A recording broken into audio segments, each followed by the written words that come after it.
we got a good one for you now. One of the most exciting and most amazing competitions here at the ProStart Competition, here put on by Florida Restaurant Lodging Association, is the edible centerpiece. Now, from George Jenkins High School in Lakeland, Florida, your name is? Stephen Twist. What's your name? Joel Silver. Nice to meet you. Thank you for being here, our spotlight on Florida. So, man, this is pretty cool. What I just witnessed at the edible centerpiece competition is absolutely incredible. Talk to me about what the purpose of the competition is and how it works. I mean, you're sitting there, it's, you make something nice out of fruit and vegetables, anything you can eat. That's pretty much what the gist of it is. It's something to enjoy, it's something to show off your craftsmanship too. It's like anything else. Absolutely. What are the rules? What can you bring in? What can you do? Anything that is edible, pretty much. I mean, fruits, vegetables. If you will get deducted points if it's something that's non-edible, unless it's something like toothpicks, skewers, things like that you need for structure.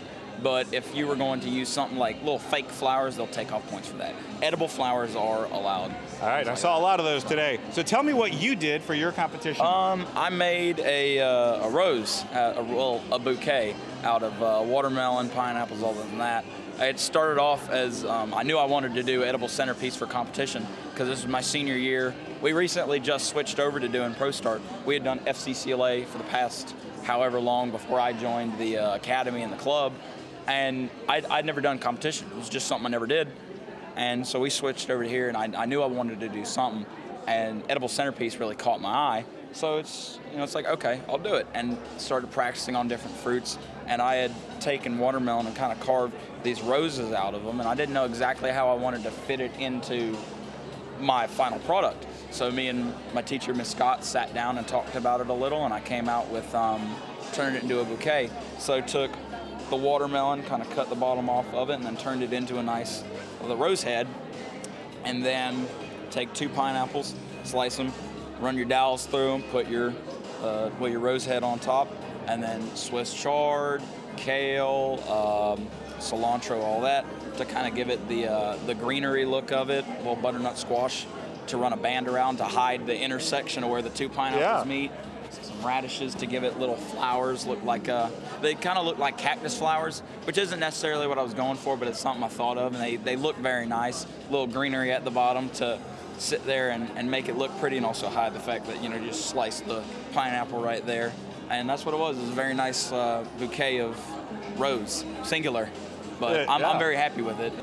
So we got a whole audience of people that are in this whole field, in hospitality, tourism, and everything. So people sort of know what this is all about, but this takes an intricate detail. It takes a lot of skill to do what you're doing. Oh, yes, sir. It's like anything. It takes a lot of skill to do anything at all. My stepdad is a welder, and I've seen pictures of what he does, sitting there just, his welds look like a stack of dimes running across it. It's flush, it's nice, it's something you take pride in. My dad and both my mom are they're nurses.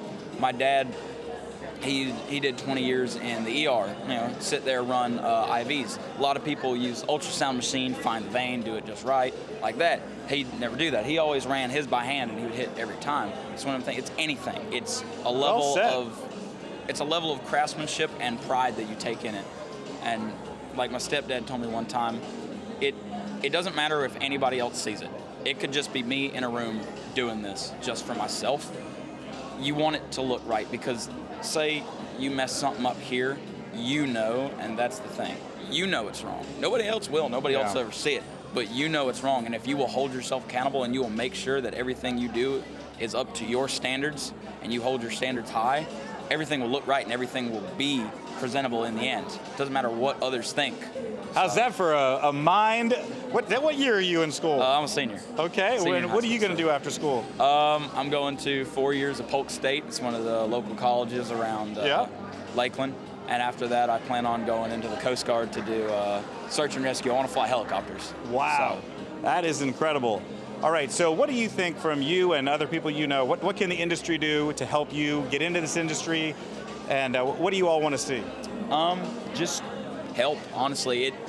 The biggest thing is help. Okay, when I say help, I don't mean it's not like you're left to drown there, but it's like someone to guide and mentor you. If you can have someone hands-on show you and walk you through and then let you do it yourself, that helps.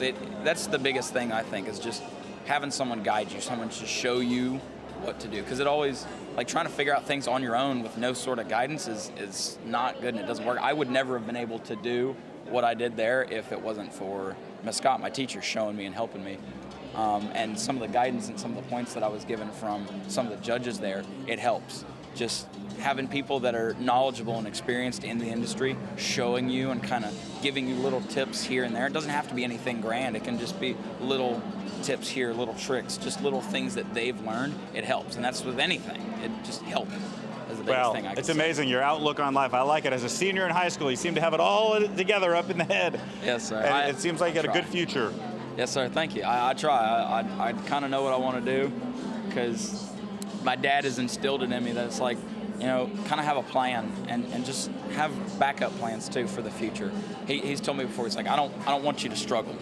My brother, he's my half brother. He's 29 and he's doing very well for himself.